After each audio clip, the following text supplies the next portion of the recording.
thinking that I ought to go plant some microgreens. That's a good idea, dear.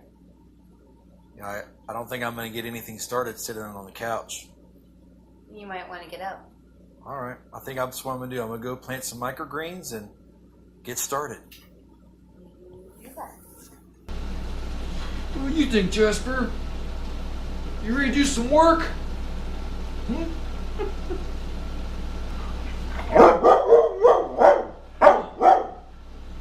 don't like work? What do you think? A dog that doesn't like work.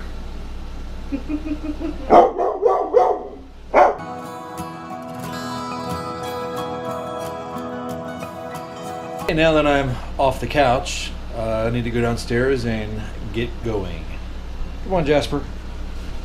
Come with me. Come with me. No. Get some work done. Let's get some work done in here. All right. Down in my microgreens shop. This is my microgreen shelf.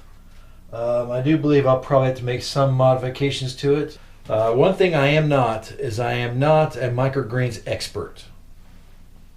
If you're looking for a microgreens expert, this is not the channel for that. I'm someone that's getting started. I've never done it before. This is brand new to me. I'm relying upon other YouTube videos that I've watched. And this is my very first time. So hopefully it's got some value for you. Seeing someone muddle through it for the first time. And maybe be a little encouraging. I mean, really, could you really do a worse job than what I'm doing? Yeah. But I have watched a lot of really good videos. Excellent place to look for microgreens, in my opinion, is a YouTube channel called Corey's Cave. And he has a lot of good information on there. And he's even got a blog that's almost like a mini tutorial on how to do microgreens and start up a microgreens business. And he offers that blog with all that information completely free of charge. So I learned a lot there. So I'm just going to go ahead and get started.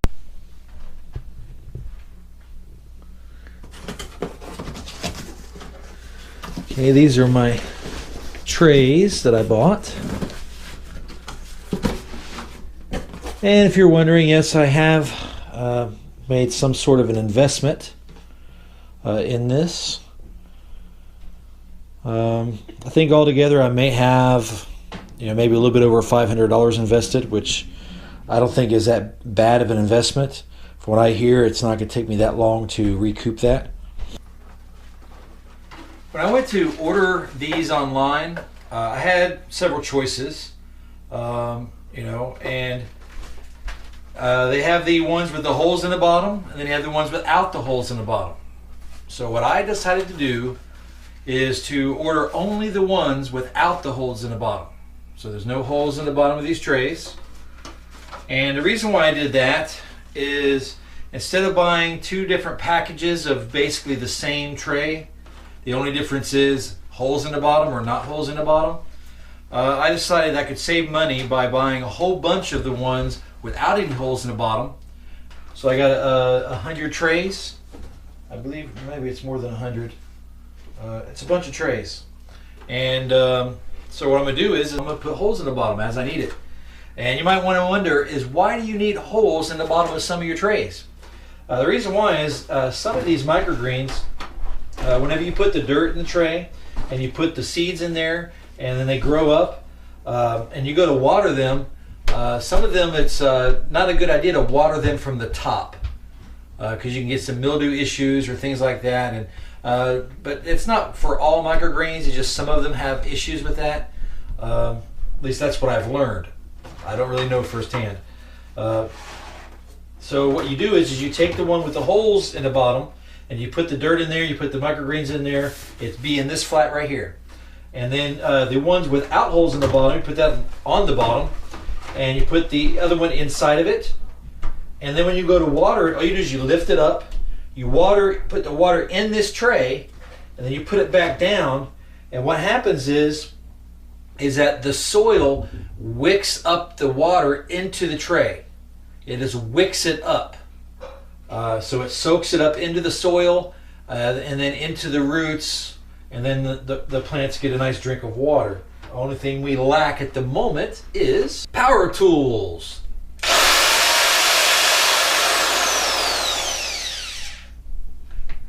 Yeah. So, even though I'm having a little fun right now, make sure that if you're using power tools at home, that you follow all the safety procedures, that you are responsible using the power tools, that you don't do anything in an unsafe manner. You should generally wear safety glasses. I've got regular glasses, and most places that I've worked, my regular glasses are good enough for safety glasses. And just be careful. And of course, I don't take any responsibility for any accidents that you may have because you were not being safe. Now that we got that out of the way, I'm going to go ahead and put some holes in the bottom of one of my trays. And I don't really have any rhyme or reason to it. I'm just going to put holes kind of evenly spaced throughout the tray. And one thing that I'm going to use is I need to use this block of wood to put underneath the tray so I don't drill holes in my plastic table. Right? So I'm going to drill holes basically in this block of wood. Because when you go through the tray, you're going to go into something else. So I'd rather go into this scrap piece of wood than into this plastic table.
One thing to keep in mind if you're doing this is that when you're drilling the holes, this plastic is extremely thin. You don't have to go very far. So it's just a nice little nudge almost to get through the plastic. Just make sure that you're on top of the wood.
Now, as far as the type of soil I'm using, microgreens, from what I've learned, it doesn't really matter what soil you decide to use. You can actually use something that's completely sterile. And I kind of wish I would have known that before buying the soil. I did get Harvest Organics soil. This is what was available at the hardware store that I went to. I've never used it before, but it's organic, so I figured it was a good shot to go with. But yeah, it turns out that microgreens does not need organic soil or fertilizer or anything like that. It gets all of its nutrients from the seed. So you can actually grow it in something completely sterile like peat moss. And I believe that in the future, that's what I'm going to start using. That might be in my future because a big 3 cubic foot bale of peat moss is much cheaper than buying a bunch of bags of soil. I'm not sure what kind of ratio to how much soil to put in there. The videos I've been watching, it appears that they only really fill the tray about halfway up. So I don't think there's anything exact about it. That's what I'm going to go with. I'm just going to put enough dirt in there until it's about halfway up. And then people, typically they tamp it down a little bit.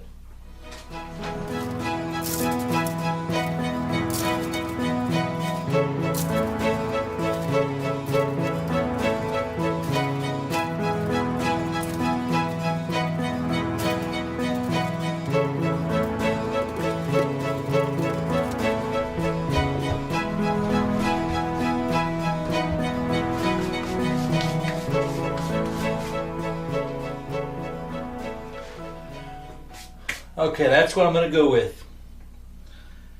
So I got the soil in the container. Right now the soil is fairly dry, so I need to wet down the soil. I'm just kind of winging it, but that's what I'm going to do. I guess a lot of people like to soak the seeds, and you could soak the seeds. I thought about soaking them, but I started thinking about possible mold issues and other things like that, and it's just an extra step. Okay, so when you're starting out, nothing is ideal. I don't have a whole lot of infrastructure, so I'm using what I have. And I have a shower, and that's what I'm going to use. So, here's my shower nozzle, and I'm just going to use that to wet it down. And you have to make sure that you don't over soak it, but I'm going to wet it down pretty liberally, let it soak in, and go from there.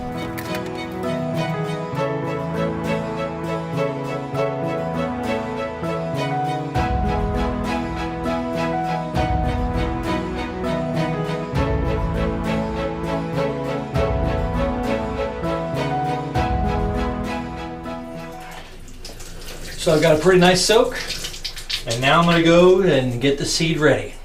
So starting out, I decided to go with True Leaf as a source for microgreen seed. And you really do need to find a good supplier of microgreen seed. Now microgreens basically are just a miniature form of an adult plant. So, if I were to be planting radish right now, which I'm not, then it would just be radish seed, right? It grows up to be radishes. I mean, if you let it grow, if you let microgreens grow too long, they'll actually keep going and turn into radishes, right? So a lot of people might be tempted to say, well, I could get seed cheaper at the store or at wherever and just use that. Technically you could, but the difference between that seed and this seed is that this is treated in laboratories and specially worked with to increase the rate of germination. That's really the difference. When you're dealing with microgreens, you want as much germination as possible. You want as much of it to come up as possible. You don't want to entertain the idea of seeds not germinating.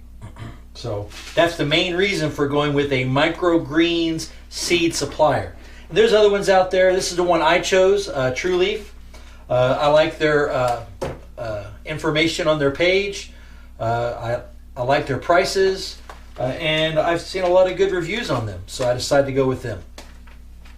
What I'm going to be planting now is a basic salad mix, basically brassica type family there. From what I understand, it has a 10-day, from germination to harvest. So that's why I'm planting them tonight. This is Saturday, and I should be able to harvest them on a Tuesday, 10 days from now, at night. And if I harvest them at night, and I put them in the refrigerator overnight and they get chilled, then Wednesday morning, after being chilled in the refrigerator all night, they'll be ready to go to be delivered. So that way I can get it as fresh as possible. They'll be refrigerated so they have a long shelf life as possible. Because when you do this, especially when it gets hot, you want to have in the chiller as soon as possible.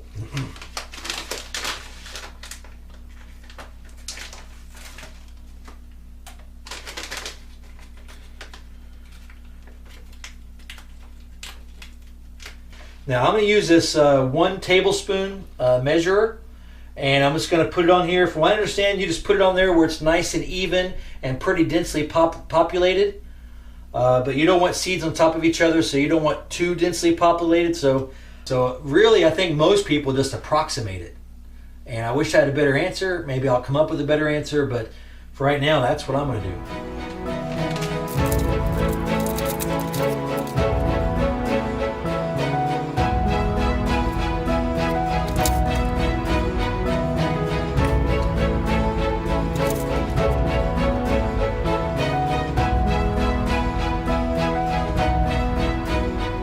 Okay, I don't want to go more than 3 tablespoons on a video planting similar seed about this size.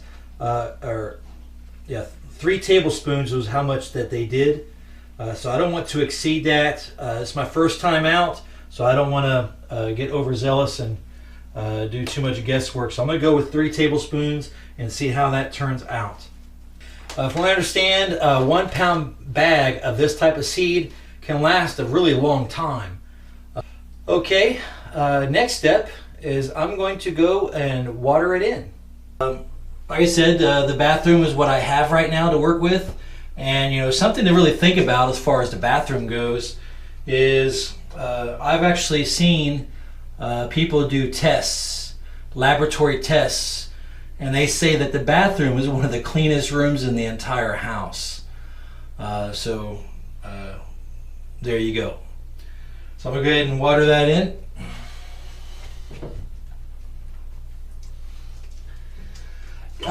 With the seed in there, you want to try to water it in kind of lightly. You don't want to float the seed in water. I'm going to see how that works with this shower head. I figure this shower head probably works pretty similar to a garden sprayer. And I can adjust how much tension, how much pressure I put on it. You can even change the settings on these things, so it might not be a bad idea to use this, really. Most of them you have to put another tray on top and weigh it down. Now I don't think that's true with everything. I think there are some microgreens you don't have to weigh it down. And from what I understand, the whole purpose of weighing it down is it helps to maybe press the seeds into the soil. Maybe does that a little bit whenever it's pushing up the weight of what's on top of it, because you either put another flat with dirt and everything in it to weigh it down, or you put an empty flat with a brick or 2 in it to weigh it down. And if it pushes that weight up, I guess it makes the plant stronger. From what I understand, the brassicas are, because it's such a fine little tiny seed, you don't have to worry about the hull issue. They don't actually need to be soaked at all, so I'm glad I didn't. But you have to water them in, obviously. So far I've done everything correctly from what I can gather. So instead of actually pressing a lid down inside here to put weight down on there, and I would think that these seeds are so fine, they're probably going to stick to the back of this tray anyway, because they're so small. I think that would be a bad idea. So the other alternative measure is you want to make sure that they're dark. You want to dark them out for about 4 or 5 days.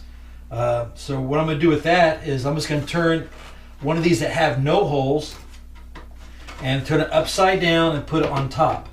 One thing that they recommend is that you put a little bit of water in there to kind of add some moisture. Just like put a little bit of water in here And then that way when you go turn it upside down, the lid provides a little extra humidity, and it's supposed to help increase germination. So that's what you want to do, is keep it in darkness and a little bit of humidity for the first 4 to 5 days. So that's pretty much it. That's all there is to it as far as I can tell. I went ahead and put that on the shelf over there. It's blacked out. It's got some moisture in there. I'm probably going to do one more flat of those. I'm not going to do a whole lot of microgreens to start out right now. All I'm trying to do is generate some free samples to take to some restaurants. That's all I'm trying to do. So I don't know how much one tray will yield. I don't know. I'll let you know when I find out. And I don't want to overdo it my first time out. So I'm going to do one more tray of the basic salad mix and get that started. And then in a couple days, I'll be able to start the pea, the radish, and the sunflower. One thing I did is, I'll show you really close here, is I actually put the holes down inside the little recesses or the low spots in the channels, right? And the reason why I did that is because these low spots are what's going to be making contact with the tray below it, right? So whenever it's sitting on the tray below it, the lowest spot is going to be the one that's closest to the other tray. When you see it where it lines up. So that way when you got water at the bottom there, it has a chance to wick it up. Right now I'm thinking I probably should have bought those other trays. This was a little bit more difficult than I thought. One tray is no big deal, but imagine trying to do 50.